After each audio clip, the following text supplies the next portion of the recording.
राष्ट्रीय तपास यंत्रणेचे विद्यमान महासंचालक सदानंद दाते यांची राज्याचे नवे पोलीस महासंचालक म्हणून नियुक्ती निश्चित झाली आहे। राज्य सरकारकडून सदानंद दाते यांच्या नावावर जवळपास शिक्कामोर्तब करण्यात आल्याचं कळतंय। मात्र अधिकृत घोषणा अद्याप बाकी आहे। विद्यमान महासंचालक रश्मी शुक्ला यांनी राज्य शासनाने वाढवून दिलेला 2 वर्षांचा कार्यकाळ 31 डिसेंबर रोजी संपत आहे। त्यामुळे नव्या वर्षात राज्याला नवे पोलीस महासंचालक मिळणार आहेत। तर जाणून घेऊयात कोण आहेत सदानंद दाते, त्यांची कारकीर्द काय।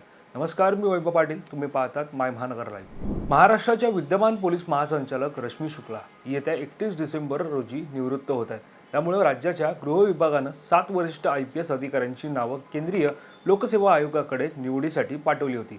यामध्ये राष्ट्रीय तपास यंत्रणेचे विद्यमान महासंचालक सदानंद दाते, महासंचालक विधी आणि तांत्रिक याचे संजय वर्मा, गृहरक्षक दलाचे समादेशक रितेश कुमार, लाचलुचपत प्रतिबंधक विभागाचे महासंचालक संजीव कुमार सिंगल, महाराष्ट्र गृहनिर्माण व कल्याण महामंडळाच्या महासंचालक अर्चना त्यागी, नागरी संरक्षण दलाचे महासंचालक संजीव कुमार, रेल्वेचे महासंचालक प्रशांत बुर्डे अशा 7 जणांची नावे पाठवली होती। या नावांपैकी 3 नावं शॉर्टलिस्ट करण्यात आली असून केंद्रीय लोकसेवा आयोगाच्या निवड समितीच्या बैठकीत एका नावावर शिक्कामोर्तब करण्यात येणार आहे। मात्र या 3 नावांपैकी सदानंद दाते यांचं नाव आघाडीवर असल्याचं कळतंय।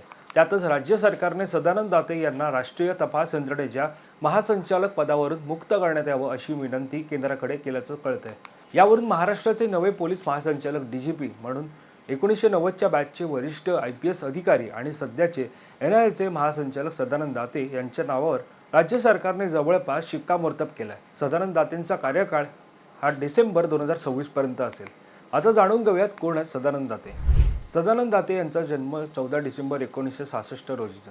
सदानंद दाते हे 1990च्या बॅचचे वरिष्ठ IPS अधिकारी असून 1 एप्रिल 2024 पासून ते NIAच्या सेवेत आहेत। सध्याचे NIAचे महासंचालक आहेत। महाराष्ट्र केडरचे अधिकारी असलेले सदानंद दाते याआधी राज्याच्या दहशतवाद विरोधी पथकाचे प्रमुख तथा DGP होते। नवनिर्मित मीरा भाईंदर पोलीस आयुक्तालयाचे पहिले पोलीस आयुक्त म्हणूनही दाते यांनी काम पाहिले। छत्तीसगड येथे केंद्रीय राज्य राखीव पोलीस दलाचे विशेष पोलीस महानिरीक्षक हे पदही त्यांनी भूषवले आहे। त्याआधी केंद्रीय गुन्हे अन्वेषण विभागाच्या आर्थिक गुन्हे विभागात ते अधीक्षक होते। तेथेच त्यांना अतिरिक्त आयुक्तपदी बढती मिळाली।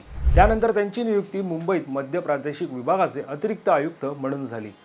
26/11च्या मुंबईवरील दहशतवादी हल्ल्यात त्यांच्या कामगिरीमुळे अनेकांचे प्राण वाचले। कामा अल्बेस रुग्णालयातील महिला व मुले अशा रुग्णांना पाकिस्तानी अतिरेक्यांनी ओलीस धरलं होतं। त्यावेळी त्यांची सुखरूप सुटका दातेंनी केली होती। त्यावेळी दाते यांना दहशतवाद्यांनी केलेल्या गोळीबारात गोळ्या लागल्या होत्या।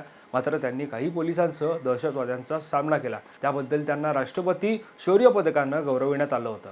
प्रामाणिक आणि सचोटीचे अधिकारी म्हणून अधिकारी सदानंद दाते यांची ओळख आहे। सदानंद दाते यांनी आतापर्यंत आर्थिक गुन्हे शाखा, cyber crime, railway police, Navi Mumbai police अधीक्षक या पदांवर काम केलंय। त्यांच्या नेतृत्वात ब्लॅक कॅट कमांडोंनी अनेक ऑपरेशन यशस्वी पूर्ण केली आहेत। मुंबईवर दहशतवादी हल्ला करणाऱ्या अजमल कसाबला फाशी देण्यासाठी आर्थरोड तुरुंगातून पुण्यातील येरवडा तुरुंगात घेऊन जाण्याची महत्त्वाची जबाबदारी देखील सदानंद दाते यांनी यशस्वी पूर्ण केली आहे। त्यांची राज्याच्या DGP पदी नियुक्ती झाल्यास दाते यांच्यासाठी ती वाढदिवसाची भेट असेल।